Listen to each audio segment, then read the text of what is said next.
टिकराटो जे ॿाहिराड़ी जे ॻोठ गाड़ोदड़ो में योम दिफ़ा जी मुनासिबत सां पंहिंजे वतन अज़ीज़ जे शहीदनि ऐं गाज़ियुनि खे भेटा पेश करण लाइ अमन शफ़ीक ट्यूशन सेंटर पारां हिकु प्रोग्राम मुनक़द कयो वियो। प्रोग्राम में मुख़्तलिफ़ क्लासनि जे शागिर्दनि योम दिफ़ा जे ॾिहाड़े जे मुनासिबत सां तक़रीरी मुक़ाबला कया। तक़रीरी मुक़ाबलनि में शागिर्दनि ऐं शागिर्दाणियुनि जे 20 खां वधीक शागिर्दनि हिसो वरितो, जंहिंमें पोज़ीशनूं हासिलु कंदड़नि ॿारनि खे इनाम पिणु ॾिना विया। ट्यूशन सेंटर जे ॿारनि पारां काठ जी हिकु टैंक पिणु तयारु कई वई, जेका पिणु ॾिसण वटां हुई।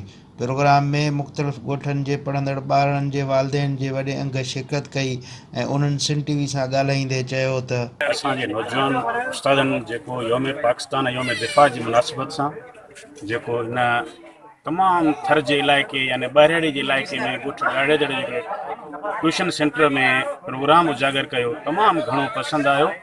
ये प्रोग्राम थियो आहे, तमामु ॾाढो भलो प्रोग्राम थियो आहे। हिन जहिड़ा ॿार उन्हनि जहिड़ा ॿार ॻाल्हायो। प्रोग्राम में हिसो वठंदड़ ॿारनि पारां मिली नगमा ॻाए ऐं उन्हनि ते पिणु रक़्स कई वई, जंहिं प्रोग्राम खे 4 चंड पिणु लॻाए छॾिया। कैमरामैन बासित महर सां गॾु मजीद महर, सिंध टीवी न्यूज़, टिकराटो।